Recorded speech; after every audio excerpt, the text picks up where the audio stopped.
So hello जी, मैं हूं तस्खीर और इस वीडियो के अंदर मैं रिएक्ट करने वाला हूं एक इंटरेस्टिंग वीडियो पर जिसमें आतिफ असलम हैं। मतलब आतिफ असलम के बारे में है। आतिफ असलम के बारे में हम देखेंगे top 8 interesting facts about Atif Aslam. Who is Atif Aslam? Atif Aslam biography, ये तो हमें पता है कौन है आतिफ असलम, कहाँ से आए हैं, क्या करा है। इंटरेस्टिंग फैक्ट्स जो कि मैं भी जानना चाहता हूँ। चलो आप और मैं साथ मिलकर इस वीडियो को एंजॉय करते हैं, देखते हैं, जानते हैं कुछ आतिफ असलम के बारे में interesting facts. So let's go. दोस्तों, आतिफ असलम वो जबरदस्त गुलकार, अदाकार और आर्टिस्ट है जिसकी आवाज का जादू आज सारी दुनिया में सर चढ़कर बोल रहा है। चाहे वो बॉलीवुड हो, लॉलीवुड हो, हॉलीवुड हो या फिर दुनिया का कोई भी कोना क्यों ना हो, आतिफ एक आफाकी गुलकार है और ऐसे इंसान को जगह की कैद नहीं होती, इसलिए वो जहाँ भी जाते हैं वो एक अजीम तरीन आर्टिस्ट के तौर पर दुनिया के सामने पेश किए जाते हैं। आज आतिफ असलम की उम्र सिर्फ 38 साल है, मगर इन्होंने अपने टैलेंट, अपनी मेहनत और अपनी खुदादाद सलाहियत और पुरसोज आवाज की मदद से $30 मिलियन से भी ज्यादा की नेटवर्थ बना ली है, जो कि पाकिस्तानी रुपए में 530 करोड़ रुपए से भी ज्यादा बन जाते हैं। इसके अलावा वो एक तमगा इम्तियाज भी हासिल कर चुके हैं और आज वो भारत और पाकिस्तान की फिल्म इंडस्ट्री के सबसे बड़े जेन्युइन सिंगर हैं, जिन्हें दूसरे रैपर्स की तरह गंदी गालियां देकर अपने गाने नहीं चलाने पड़ते। आतिफ असलम गुलकारी के अलावा मॉडलिंग और एक्टिंग में भी अपना लोहा मनवा चुके हैं। टॉक शॉक चैनल की आज की वीडियो में हम आपको बर्रे-सगीर पाकिस्तान के सबसे बड़े कल्चरल आइकन आतिफ असलम की जिंदगी के बारे में कुछ हैरानकुन और दिलचस्प हकाइक बयान करने जा रहे हैं। और अगर आपको टॉक शॉक की ये फैक्ट से भरपूर वीडियोस पसंद आ रही हैं तो अभी इस वीडियो को एक लाइक देकर और सब्सक्राइब के बटन को क्लिक करके टॉक शॉक की फैमिली का हिस्सा जरूर बन जाएं। फैक्ट नंबर 1, दोस्तों, आतिफ असलम के नाम से मशहूर इस गुलकार का पूरा नाम मोहम्मद आतिफ असलम है और ये 12 मार्च 1983 को पंजाब के मशहूर शहर वजीराबाद में पैदा हुए। आतिफ असलम का ताल्लुक एक मिडिल क्लास फैमिली से था, जहाँ पर इनके अपने अलावा 3 और भाई भी मौजूद हैं जो कि अब शोबिस इंडस्ट्री और फैशन इंडस्ट्री से ही वाबस्ता हैं। आतिफ असलम ने अपनी पूरी जिंदगी लाहौर शहर में गुजारी है, जहाँ पर इन्होंने Camberley hall school, Saint Paul Cambridge school, divisional public school और फिर पंजाब कॉलेज लाहौर से तालीम हासिल की और कंप्यूटर साइंस में डिग्री हासिल की। आतिफ के मुताबिक इनकी जिंदगी का पहला प्यार ना तो इनकी बीवी या फिर मौसीकी थी, बल्कि इनकी जिंदगी के पहले अयाम में इनको क्रिकेट से इश्क था और वो हमेशा एक क्रिकेटर ही बनना चाहते थे। दोस्तों, साल 2013 में आतिफ ने अपनी जिंदगी के प्यार सारा भारवाना से शादी भी की और आज वो एक बेटे के बाप। फैक्ट नंबर 2, दोस्तों, आतिफ को म्यूजिक और गाने बजाने की कोई प्रोफेशनल ट्रेनिंग नहीं दी गई, मगर कॉलेज के दिनों में ही इन्होंने अपने दोस्तों के साथ गाने और म्यूजिकल कॉम्पिटिशंस में हिस्सा लेना शुरू कर दिया था।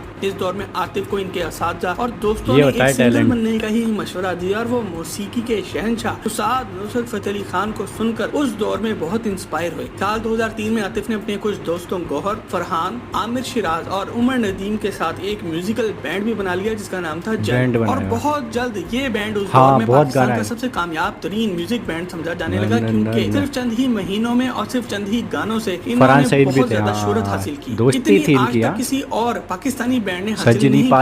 साल 2003 में जल का गाना आदत रिलीज हुआ और इस गाने आते साथ ही पूरे पाकिस्तान और भारत भर की फिल्म इंडस्ट्री को हिलाकर रख दिया। और इसकी कामयाबी का ये आलम था कि इसके बहुत से रीमिक्सेस और दूसरे वर्जन्स भी बनाए गए और इसकी कॉपीराइट पर आतिफ और जल बैंड के बहुत से फड्डे भी हुए। जल का गाना आदत पाकिस्तानी तारीख के टॉप 10 सबसे ज्यादा सुने जाने वाले गानों में दूसरे नंबर पर आता है। यहाँ पर आपको ये भी याद दिलाते चले कि पाकिस्तानी तारीख का सबसे ज्यादा सुना जाने वाला गाना जुनैद जमशेद का बनाया हुआ कौमी तराना दिल दिल पाकिस्तान है। फैक्ट नंबर 3, दोस्तों, आते साथ ही जल का गाना आदत पूरे पाकिस्तान में आतिफ की पहचान बन गया और इसकी कामयाबी की वजह से बैंड के बाकी मेंबरान आतिफ से जलने भी लगे और जल्द ही आतिफ ने इन सबसे अलग होकर अपना सोलो आर्टिस्ट के तौर पर कैरियर का आगाज कर दिया। आतिफ की पहली सोलो एल्बम जलपरी साल 2004 में रिलीज हुई और इसी साल इसको बेहतरीन एल्बम का अवार्ड भी मिला। इस एल्बम के बेहतरीन गानों में आदत डीप ब्लू वर्जन, गर्ल सुंजा, माही वे, जिंदगी और यकीन शामिल थे। दोस्तों, जलपरी की कामयाबी के बाद साल 2006 में आतिफ ने अपनी दूसरी एल्बम दूरी निकाली और इस एल्बम में 18 गाने थे, जिनमें से बेहतरीन दूरी, हम किसी गली जा रहे हैं, कुछ इस तरह, महायावे सोनिया, एहसास और मौला शामिल थे। और इस एल्बम ने ना सिर्फ कामयाबी के नए रिकॉर्ड बना डाले बल्कि आतिफ को पूरी दुनिया में एक मैच्योर पॉप सिंगर के तौर पर सामने भी लेकर आई।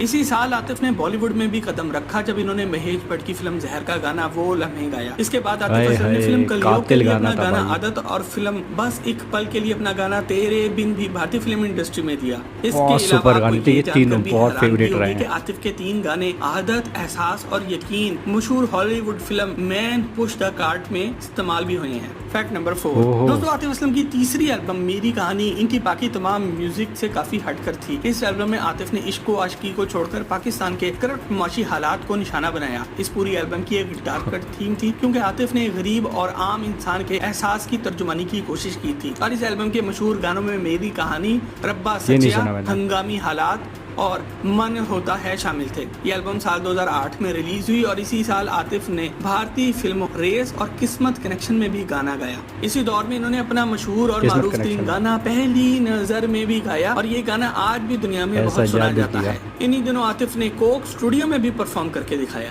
फैक्ट नंबर 5, कमाल दोस्तों है आतिफ भाई, असलम की कमाल। बॉलीवुड में एंट्री और इनकी कामयाबी की वजह से भारत और पाकिस्तान दोनों मुल्कों में ही ऑडियंस और आर्टिस्ट की तरफ से हर तरह का मिला बहुत जुला प्यार सा मिलता रिएक्शन है देखने इन्हें, को बहुत। मिला। इसकी एक बड़ी वजह ये थी कि आतिफ एक खुदादाद सलाहियत रखने वाले फनकार हैं और इसलिए लोगों की एक बड़ी तादाद इनसे प्यार भी करती है और इनकी दीवानी है और इसीलिए इनका हर गाना हिट नहीं बल्कि सुपर डुपर हिट होता है। मगर दूसरी तरफ सच में। आतिफ के दुश्मन भी हैं जो इनको हर सूरत गिराना चाहते हैं। एक तरफ पाकिस्तान के वो लोग हैं जो कि ये कहते हैं कि किसी पाकिस्तानी अदाकार को हमसाया मुल्क जाकर गाना नहीं गाना चाहिए, खास तौर पर आतिफ जैसे लोग जिनके पास बेपनाह टैलेंट मौजूद है। दूसरी तरफ भारत ये के कोई वो बात लोग हैं नहीं जो है। कि पाकिस्तान को अपना दुश्मन मुल्क समझते हैं, जो कहते हैं कि आतिफ जैसे लोग भारतीय आर्टिस्ट की रोजी रोटी चुराने के लिए आ जाते हैं और इन लोगों को वापस पाकिस्तान चले जाना चाहिए। कुछ भी कहो मगर ये बात तो तय है कि भारत में पाकिस्तानी सिंगर्स और आर्टिस्ट को ज्यादा गाने का मौका मिलता है और ज्यादा वैल्यू भी मिलती है और ज्यादा पैसे भी मिलते हैं जो इन्हें पाकिस्तान में नहीं मिल पाते क्योंकि भारत की इंडस्ट्री fact काफी है। ज्यादा बड़ी है। दोस्तों आतिफ और इनके जैसे दूसरे पाकिस्तानियों को भारत जाकर क्या काम करना चाहिए या नहीं, फनकारों की कोई हद होती है या नहीं, इस बारे में अपने ख्याल कोई नहीं कमेंट होती। सेक्शन में लिखकर हमें आगाह जरूर बताओ, करें। मेरे हिसाब Fact से तो number नहीं 6, होती दोस्तों भाई। साल 2011 में आतिफ ने फिल्म बोल के जरिए पाकिस्तान की फिल्म इंडस्ट्री में भी कदम रखा। आतिफ ने इस फिल्म में ना सिर्फ माहिरा के हीरो साथ। का रोल कामयाबी से अदा किया बल्कि इन्होंने हदीका कियानी जैसी अजीम गुलकारा के साथ इस फिल्म के तमाम गाने भी गाए। ये फिल्म और इसके गाने काफी मशहूर हुए क्योंकि बोल एक कंट्रोवर्शियल मौजू पर बनाई गई फिल्म थी। दोस्तों आज आतिफ असलम भारत और पाकिस्तानी गुलकारों में एक मुमताज जगह रखते हैं और इन्होंने अपने कैरियर में 200 से भी ज्यादा गाने ना सिर्फ गाए हैं बल्कि इन पर परफॉर्म भी किया है। फैक्ट नंबर 7, दोस्तों आतिफ के बारे में ये बात तो सभी कहते हैं कि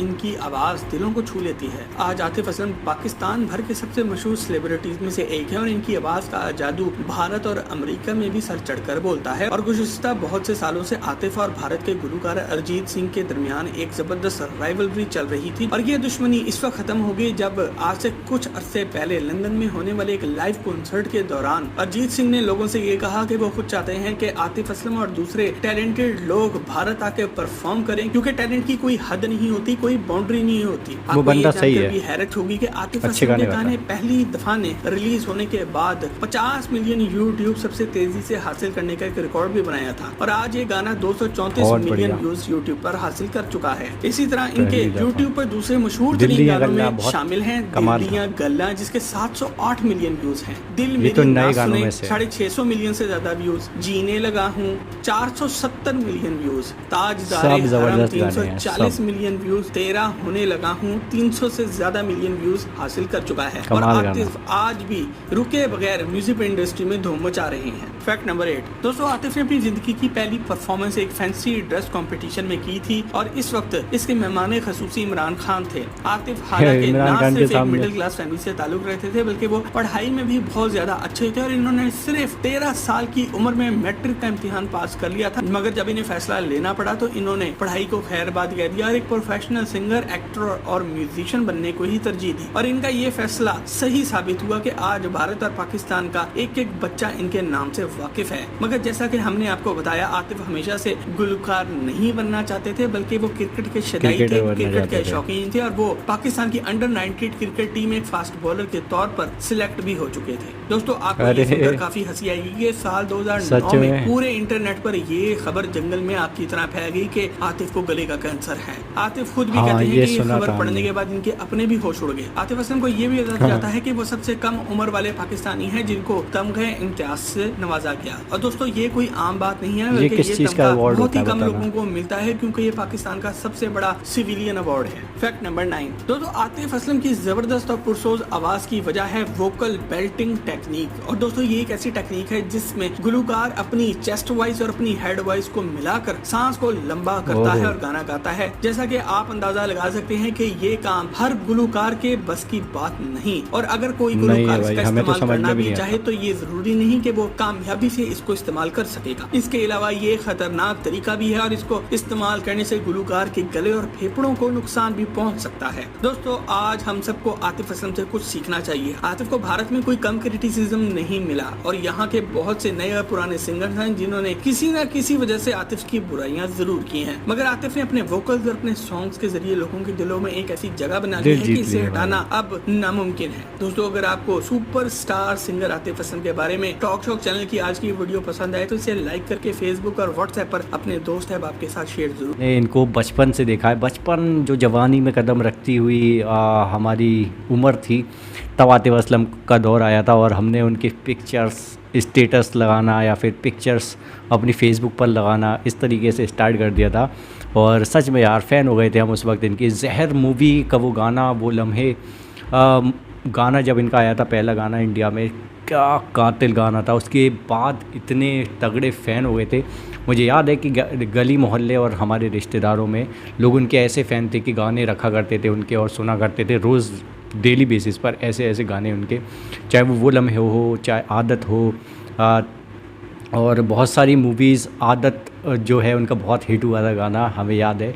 और दूरी जब एल्बम आई थी, दूरी कुछ इस तरह तेरी पलकें मेरी पलकों पे झुका दे, मुझे आज भी उसकी कुछ ये लाइन्स याद हैं। और मैंने बहुत टाइम से नहीं सुना, कई सालों से नहीं सुना होगा, लेकिन बहुत सुना है और इस एल्बम के बहुत सारे गाने हमने सुने हैं।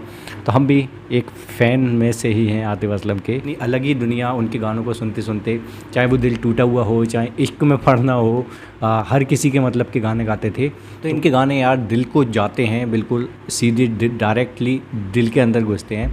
और उसके अलावा इन्होंने एक्टिंग की है, आजकल संग-ए-मान का ड्रामा चल रहा है, एक्टिंग में भी उन्होंने अच्छे खासा फेम कमा रखा है। कुरुक्षेत्र में शायद एक शो था, सिंगिंग शो, उसमें आए थे ये, जिसमें पाकिस्तानी और इंडियन लड़के जो थे आकर सिंगिंग कर रहे थे।